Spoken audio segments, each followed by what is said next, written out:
तो कैसे हैं दोस्तों? तो और एक माइक आ चुका है। एक्चुअली ये माइक जो है ना, वायर माइक है, मतलब वायरलेस नहीं है। तो ये मैं ख़ास करके अगर मोटो ब्लॉगिंग करता हूँ तो उसके लिए मंगाया था, और 2 दिन पहले आया था। मैंने अभी तक इसे खोला नहीं, क्योंकि चेक करने का टाइम ही नहीं मिल रहा था। मतलब बाहर जाके चेक तो करना पड़ेगा ना, तो उसका टाइम ही नहीं मिल रहा था। तो अभी जाके मैं इसे खोला, अनबॉक्सिंग किया, और ये है माइक। और ये मैंने अमेज़न से लिया था 699, मतलब 700 रुपये पकड़ लीजिए। तो ये अभी टेस्ट करना पड़ेगा। अभी वायर वाला माइक क्यों मैंने ख़रीदा, ये भी मैं आपको बताऊंगा। क्योंकि ये जो मैंने माइक ख़रीदा था, DJI माइक, इसकी साउंड क्वालिटी तो भैया बहुत ही ज़्यादा अच्छा है, इसमें कोई सवाल होगा नहीं। पर एक बात है कि जब आप मोटो ब्लॉगिंग करते हो और रिसीवर लगा के रखते हो गोप्रो के साथ, एक्चुअली जब आप गोप्रो यूज़ करते हो गोप्रो एक्चुअली जब आप गोप्रो यूज़ करते हो तब आपको रिसीवर तो लगाना पड़ता है यहाँ पे। फ़िलहाल तो अभी मेरा रिसीवर जो है वो मोबाइल के साथ कनेक्ट करके मैं शूट कर रहा हूँ, इसी वजह से दिखा नहीं पा रहा हूँ। तो रिसीवर यहाँ पे लगा के रखना पड़ता है, उसके बाद आप माइक सेट करते हो। पर होता क्या है कि जब आप रिसीवर लगा के रखते हो वो भी ऑन रहता है, अगर वो ऑफ़ नहीं करते हो तब उसमें भी चार्ज चला जाएगा। और अगर आप रिसीवर ऑफ़ करते हो फिर भी आपका जो माइक है वो आपका हेलमेट के अंदर तो कनेक्ट होता ही है, वो भी ऑन रहता है, तो उसमें भी धीरे-धीरे चार्ज जाता ही रहता है। अगर वो ऑफ़ कर दो आप, तो फिर क्या होगा, कभी मान लो आप शूट कर रहे हो या फिर भूल गए कि आपका माइक आप ऑफ़ कर दिए हो, तो फिर आप शूट करना शुरू कर दिया और बाद में आपको पता चला, अरे! माइक तो मैंने ऑन किया ही नहीं था। तो बार-बार ऑन करो माइक, फिर ऑफ़ करो, इसमें भी एक प्रॉब्लम। और माइक को अगर आप ऑन करके रहोगे, मतलब ऑन करके रखोगे, तो फिर उसमें भी चार्ज चला जाएगा। और अगर आप दूर कहीं पे ट्रैवल करते हो, बहुत टाइम तक, 5 घंटा, 6 घंटा, 10 घंटा, तब क्या आप माइक को ऑन करके रखोगे? अगर आप ऑन ऑफ करते रहे तो भूल भी जा सकते हो कि मैंने तो माइक भैया ऑन किया नहीं था या फिर ऑन करके रखा नहीं था। बहुत प्रॉब्लम होता है वायरलेस माइक में मोटो ब्लॉगिंग करने के समय। हाँ, छोटा-मोटा कहीं पे जा रहे हो, 1-2 घंटे का सफ़र है, तब ठीक है। पर इसके लिए आपको वायर वाला माइक चाहिए और अच्छा वाला चाहिए। तो मैंने देखा था कि इसमें नॉइज़ कैंसलेशन है, मतलब लिख तो रखा था कि नॉइज़ कैंसलेशन है, पर कितना नॉइज़ कैंसलेशन है ये तो भैया टेस्ट करने के बाद ही पता चलेगा। तो इसको टेस्ट करेंगे मोटो ब्लॉगिंग के लिए, ख़ास करके। नॉर्मल ब्लॉगिंग के लिए नहीं, नॉर्मल नॉर्मल ब्लॉगिंग के लिए तो आपका DJI माइक ही बेस्ट है मेरे ख़्याल से। ये भी चेक करेंगे। तो चलते हैं। और एक बात मैं कहना चाहूँगा, ये बेसिकली है TRRS connector, basically video audio के लिए ये काम करता है, और ये है TRS कनेक्टर। तो बेसिकली जब आप गोप्रो के साथ मीडिया मोड कनेक्ट करते हो, तो उस टाइम पे आपको TRS कनेक्टर चाहिए, ठीक है? TRS कनेक्टर मतलब यहाँ पे 2 सर्किल होगा। और एक चीज़, मैं जब खरीदा था गोप्रो उस टाइम पे मुझे TRS माइक मेरा था नहीं, तो इसी वजह से मेरा यही माइक था, बोआ का जो मैंने माइक खरीदा था बहुत दिन पहले, तो उससे मैं चलाता था। तो इसी वजह से मुझे एक एडोप्टर भी खरीदना पड़ा। ये एडोप्टर मैंने खरीदा था रोडी का, और इसका ही प्राइस पड़ा था 1100 रुपया। तो इसी वजह से मुझे वो एडोप्टर खरीदना पड़ा, ताकि मैं इसे अच्छे से इसके साथ सेट करके रिकॉर्डिंग कर पाऊँ। पर उस टाइम पे किसी ने मुझे बताया नहीं था कि ऐसा भी माइक आप ले सकते हो, जो TRS माइक है, जो डायरेक्ट कनेक्ट हो जाएगा, जिसके लिए कोई ऐसा चीज़ दरकार नहीं है। तो फिर अभी सुविधा है कि डायरेक्ट यहाँ से कनेक्ट हो जाएगा। तो बेसिकली कुछ नहीं करना है आपको, इसको खोलना है, एक बैटरी डाल देना है, मेमोरी कार्ड यहाँ पे डालना है, और एक मेमोरी कार्ड डालना है आपको यहाँ पे आराम से, और इसे मीडिया मोड के अंदर घुसा देना है। हो गया। अभी इसको कनेक्ट करने के लिए कुछ नहीं, बस आपको इसको यहाँ पे कनेक्ट कर देना है, और इसे आपके हेलमेट के अंदर सेट कर देना है। और यहाँ पे आपको विंडशील्ड भी मिल जाता है, ताकि आप जब सांस ले बात करते हुए तब इसमें साउंड अच्छे से आए, या फिर हवा चलते हुए भी साउंड अच्छे से आए। तो इसको हेलमेट के अंदर डालना है, अच्छे से सेट कर देना है, बस फिर देखना है ट्राई करके कि कैसा साउंड आता है। तो अभी इसको ट्राई करेंगे बाहर में। तो दोस्तों, यहाँ पे है गिद्दा पहाड़, और लोग यहाँ पे काफ़ी ज़्यादा आते हैं। मतलब इतना सुंदर जगह है, आप देख ही सकते हैं, इसी वजह से आते हैं। मैं पहले भी आप लोगों को दिखा चुका हूँ, और मैं यहाँ पे आया हूँ। कारसियांग इधर में है, आप लोगों को पता ही है। तो अभी जो है मेरा जो नया माइक है उसकी टेस्टिंग करेंगे कि कैसा वॉइस आता है।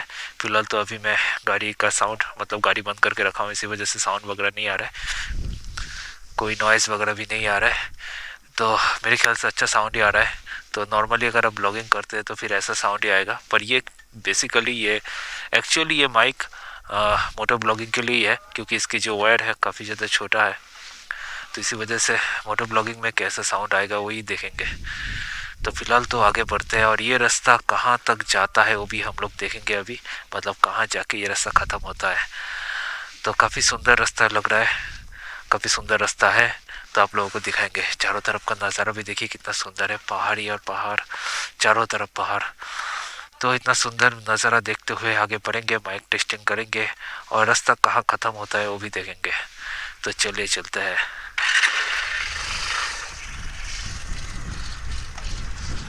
तो बेसिकली ये जो रोपवे है इसका काम शुरू हुआ था, और यहाँ से रोहिणी तक रोपवे जाने का प्लान था, पर बीच में काम बंद हो गया, इसी वजह से अभी ऐसा ही पड़ा हुआ है, और कब जाके ये फिर से चालू होगा नहीं पता। तो ये अगर रोपवे का काम ख़त्म हो जाता तो फिर मज़ा आ जाता, रोहिणी से लोग यहाँ पे डायरेक्ट आ जाते रोपवे करके, और ऐसा सुंदर नज़ारा देखते हुए आते। तो ज़रा सोच के देखिए कितना सुंदर लगता। तो फिलहाल तो अभी नीचे उतरते हैं। लोगों का भीड़ आपको संडे में ही देखने को मिलेगा, और ख़ास करके अभी जनवरी महीना है, तो इसी वजह से लोग पिकनिक में भी आते हैं, घूमने आते हैं। और संडे छोड़ के अगर आप आते हैं तो फिर उतना ज़्यादा भीड़ आपको नहीं मिलेगा, मतलब खाली होता है। कभी कभार भीड़ हो सकता है छुट्टियों के दिन में, पर ज़्यादातर ही खाली होता है। एक तो जो आपको दिखेगा, या फिर दोपहर के टाइम पे तो वो भी नहीं दिखता है, सुनसान होता है ये जगह। एक टाइम पे ऐसा था कि इस जगह पे कोई आता ही नहीं था, पर अभी काफ़ी ज़्यादा वायरल चल रहा है ये जगह, इसी वजह से लोग आ जाते हैं। और गिद्दा पहाड़ का नाम ही सुनने से कोई भी पहचान लेगा, क्योंकि कोलकाता से हो या फिर बाहर से हो, लोग जब काठियांग आते हैं तो फिर यहाँ पे घूमने आ जाते हैं गिद्दा पहाड़ में। आप देख ही सकते हैं कितना सुंदर जगह है। ऊपर से अगर आप ड्रोन शॉट लेते हैं तो फिर आपको दिखेगा कि फॉरेस्ट जैसा जगह है। पहले लोग यहाँ से जाते थे अंदर में, और अभी भी जाते हैं।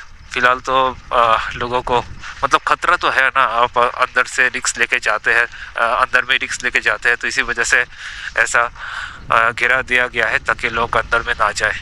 फिलहाल तो लोग अंदर से जैसे तैसे, फिलहाल तो लोग इधर उधर से अंदर में चले जाते हैं। भाई मस्ती करो, पर मेरे ख्याल से आप मस्ती करते हो तो फिर ध्यान से करना चाहिए, क्योंकि पहाड़ में इधर काफ़ी ज़्यादा रिक्स होता है। मतलब आप समझ सकते हैं। देखिए यहाँ पे एकदम नीचे कुछ सपोर्ट है ही नहीं इस साइड में, तो अगर आप बाइक राइडिंग भी करते हैं इधर साइड में तो फिर ध्यान से करना चाहिए, क्योंकि अगर नज़र हटी तो फिर भैया आप समझ सकते हो क्या हो सकता है। तो फिलहाल तो नज़र रास्ते पे बना के रख के चलना चाहिए आप लोगों को। तो लोग यहाँ पे काफ़ी ज़्यादा आते हैं घूमने के लिए, आप देख ही सकते हैं। और मैं आ जाता हूँ कभी कभी संडे छोड़ के सुनसान जगह पे, शांति के तलाश में। शांति मतलब मन की शांति, ऐसी शांति नहीं, मन की शांति के तलाश में। तो ऐसे हमारे चैनल में आपको देखने को मिलेगा पहाड़ में सुंदर सुंदर जगह हम लोग एक्सप्लोर करते हैं, सुंदर सुंदर जगह जाते हैं। ऐसे क्राउड मुझे अच्छा नहीं लगता है, मुझे अच्छा लगता है कि सुंदर जगह जहाँ पे लोग कम हो, आराम से आप बैठ सके। कपल भी आ जाते हैं ऐसे जगह पे, सुनसान है, आराम से कोई डिस्टर्ब नहीं कर सकता है, आराम से बैठ के बात भी कर सकते हैं। तो फिलहाल तो ऐसा शांत जगह अच्छा लगता है, आपको पता ही है। पहाड़ में लोग आते हैं शांति के तलाश में, मतलब मन की शांति के तलाश में, और यहाँ सब शांति ही शांति है। आराम से आप आइए दोपहर के टाइम पे। सिलीगुड़ी में अगर आप रहते हैं तो फिर आपको बोलने की ज़रूरत नहीं है, आराम से आप आ सकते हैं, आराम से आप बैठ सकते हैं, आराम से अपना टाइम स्पेंड कर सकते हैं, कोई दिक्कत नहीं है। तो मेरे ख्याल से मेरा जो नया माइक है जो मैंने ख़रीदा है 700 रुपया दे के अमेज़ोन से, वो उसका ब्रांड मुझे पता नहीं, पर अच्छा होना चाहिए। ये रास्ता कितना ज़्यादा चढ़ाई भरा है आप देख सकते हैं। अगर वो यहाँ से ज़्यादातर लोग शॉर्टकट लेता है मेरे ख्याल से, क्योंकि अगर आप यहाँ से आते हैं ऊपर में तो फिर काफ़ी हाई है, और आपके गाड़ी में अगर दम ना हो तो फिर आपको दिक्कत हो सकता है। कभी कभी लोग स्कूटी लेके आने का ट्राई करता है, मैंने देखा है, और बीच रास्ता में वो लोग रुक जाते हैं, क्योंकि समझ सकते हैं आप इतना चढ़ाई भरा रास्ता है, तो कभी कभी स्कूटी भी धोखा दे जाता है कि ऊपर उठना नहीं चाहता है वो, फिर भी उसको जैसे तैसे उठाने की कोशिश किया जाता है। और अगर आप डबल या ट्रिपल कैरी करके आ रहे हो तो फिर और भी ज़्यादा दिक्कत होता है। फिलहाल तो नीचे उतर रहे। अगर आप बारिश के मौसम में ये सब जगह पे आते हैं तो फिर कुछ अलग ही नज़ारा देखने को मिलेगा। मतलब चारों तरफ और भी ज़्यादा ग्रीन ग्रीन और ग्रीन। पर बारिश के मौसम में होता क्या है, लैंडस्लाइड का खतरा होता है। बाकी नज़ारा काफ़ी अच्छा सुंदर देखने को मिलता है, क्योंकि चाय पत्ता बागान अभी आप देखेंगे तो चाय पत्ता बागान में पत्ता कम है। ज़्यादातर ही तोड़ काट दिया जाता है ताकि नया पत्ता आ सके, और इसी वजह से अभी पत्ता काफ़ी ज़्यादा कम मिलेगा। उसके बाद नया पत्ता आएगा, और जब बारिश का मौसम की शुरुआत होगा उस टाइम पे धीरे धीरे पत्ता और भी आएगा। तो उस टाइम पे चारों तरफ ग्रीन और ग्रीन देखने को मिलता है। और अभी पहाड़ का नज़ारा कुछ अलग ही है। मतलब पहाड़ काफ़ी कलरफुल दिख रहा है, आप देख ही सकते हैं। और इस सीज़न के बाद जब आएंगे तो फिर आपको काफ़ी तरह की फ्लावर्स देखने को मिलेगा पहाड़ में, रंग बिरंग की फ्लावर्स, कलरफुल, और वो भी काफ़ी सुंदर लगता है। तो ऐसे रास्ता, अननोन रास्ता, सुनसान रास्ता हम लोग एक्सप्लोर करते हैं, जगह एक्सप्लोर करते हैं, मज़ा आता है घूमने में। और इधर उधर भी तो जाते हैं। अगर आप सिलीगुड़ी के सामने रहते हैं तो फिर आपको पता ही है, ऐसे जगह में घूमने का मज़ा ही कुछ अलग होता है।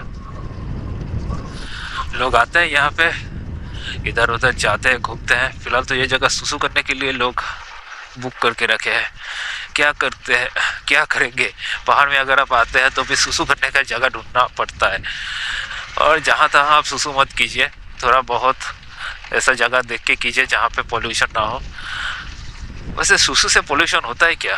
हाँ, पोल्यूशन होता है। एक जगह पे लोग सुसु करेंगे तो फिर भैया वो जगह तो एकदम गंद करने लगेगा ना। तो ये देखिए पहाड़ का कुत्ता, पहाड़ का कुत्ता लोग ऐसा होता है। वैसे तो फ्रेंडली होता है, पर शायद इसको भूख लगा है या फिर कोई कारण होगा जिस वजह से भौंकना शुरू कर दिया। शायद किसी का गुस्सा मुझ पे उतर रहा है, होता है जानवर लोग। तो फिलहाल तो मज़ा आ रहा है मुझे राइडिंग करने में ऐसे सुनसान जगह पे। सुनसान नहीं है, ऊपर में सुनसान तो अभी तो देख ही सकते हैं, नीचे तक उतर चुके हैं हम, और मेरे ख्याल से रास्ता यहाँ तक ही ख़त्म होगा और नीचे जाके वो मेन रोड से कनेक्ट हो जाएगा। तो चलते हैं, देखते हैं कहाँ कहाँ से जाता है। और मज़ा आ रहा है भैया। यहाँ पे लोग काफ़ी ज़्यादा, मतलब बस्ती है यहाँ पे। और पहाड़ में रहने का कुछ अलग ही मज़ा है। आपको पता ही है, पहाड़ में अगर आप रहते हैं तो फिर काफ़ी सुंदर सुंदर नज़ारा देखने को मिलता है। और सबसे अच्छी बात है कि पॉल्यूशन कम है, इस वजह से फ्रेश ऑक्सीजन भी मिलता है। पर नीचे जाने का रास्ता किधर है भैया? मुझे लगा था इधर से नीचे जाने का रास्ता होगा। चलते हैं, रास्ता ढूंढना पड़ेगा। अगर रास्ता खो जाए तो फिर दिक्कत हो जाएगा। फिलहाल तो अभी गाड़ी में पेट्रोल है, गाड़ी चल रही है। और यहाँ पे मैं दिख रहा है कि यहाँ पे एक गांव है, पर आदमी नहीं दिख रहा है, सुनसान गांव है। अभी दोपहर के टाइम पे शायद सभी लोग खा पी के एकदम मस्त होके सो रहे हैं, इसी वजह से कोई दिख नहीं रहा है। बारिश के मौसम में रास्ता खराब होता है, यही दिक्कत है। पर बारिश के मौसम छोड़ के अगर आते हैं तो फिर रास्ता ठीक ही होना चाहिए। अभी काफ़ी जगह पे रास्ता ठीक किया जा रहा है, क्योंकि बारिश का मौसम फिर से शुरू हो जाएगा तो उस टाइम पे दिक्कत हो जाएगा। पहाड़ में लैंडस्लाइड का प्रॉब्लम होता है, इधर उधर लैंडस्लाइड हो जाए तो फिर दिक्कत होता है। ये गांव काफ़ी बड़ा है, मेरे ख्याल से इस गांव का नाम क्या होगा? सही रास्ते पे जा रहा हूँ कि नहीं जा रहा हूँ भी नहीं पता। चल रहा हूँ मैं और ढूंढ रहा हूँ कि नीचे जाने का रास्ता कहाँ है। कहाँ गिरता पहाड़ से मैं यहाँ तक चला है, ये क्या है रास्ता? नहीं, ये तो किसी का घर में जाने का रास्ता है। पहाड़ में छोटा छोटा ऐसा गांव मुझे काफ़ी ज़्यादा अच्छा लगता है, क्योंकि लोग साफ़ सुथरे तरीके से अच्छे से रहते हैं, काफ़ी सुंदर तरीके से। ये मुझे काफ़ी ज़्यादा अच्छा लगता है। और देख ही सकते हैं आप, मैं हर बार कहता हूँ कि शहर के लोगों को पहाड़ के लोगों से सीखना चाहिए, क्योंकि वो लोग जितना हो सके साफ़ सुथरा रखने का कोशिश करते हैं अपनी जगह को। और शहर के लोग तो भैया गंदगी फैलाते हैं, अपने घर को साफ़ सुथरा रखते हैं और बाद में चारों तरफ गंदगी फैला के और भी ख़राब कर देते हैं। पर पहाड़ में जो छोटा छोटा गांव है, ये वाला नहीं, ये तो काफ़ी बड़ा गांव है, मतलब एक बोल सकते हैं काफ़ी बड़ा गांव है। ये देखिए रुक गए हम, हरियाणा का गाड़ी है।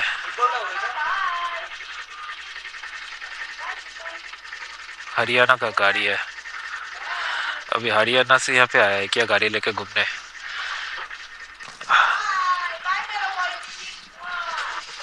Bye bye bye bye. फिर से आ रहा। ऐसे छोटे रास्ते पे ही दिक्कत होता है। मान लीजिए सामने से कोई गाड़ी आ रहा है और ये गाड़ी, तो सोचिए कितना दिक्कत होगा आगे पीछे करके। तो मैं आगे बढ़ते रहता हूँ और ढूंढता हूँ कि कहाँ से मैं निकलूँ। मैं तो चला ही जा रहा हूँ, पता नहीं कौन सी गली से जा रहा हूँ, कौन सी गली से ये कर रहा हूँ, पर जा ही रहा हूँ। समझ में नहीं आ रहा है कि रास्ता कहाँ है।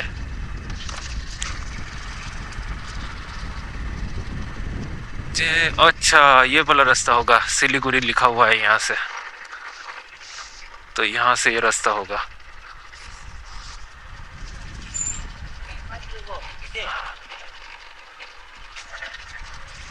देखिए पहाड़ में आपका राइडिंग स्किल अच्छा होना चाहिए, नहीं तो ऐसे ऐसे देखिए कहाँ पे गाड़ी रुक जाता है तो फिर दिक्कत होता है। यहाँ पे देखिए गाड़ी रुका हुआ है, दो गाड़ी। तो राइडिंग स्किल अच्छा होना पड़ेगा, आपका ड्राइविंग स्किल भी अच्छा होना पड़ेगा पहाड़ में अगर आप गाड़ी चलाते हैं, बाइक चलाते हैं तो फिर, क्योंकि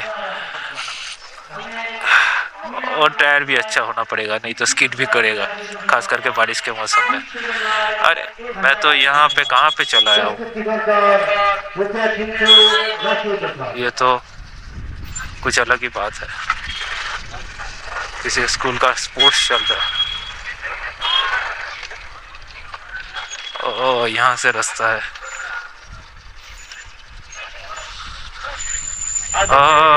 मतलब ये प्रॉपर रास्ता भी नहीं है, यहाँ मैदान से होके आपको नीचे उतरना पड़ता है।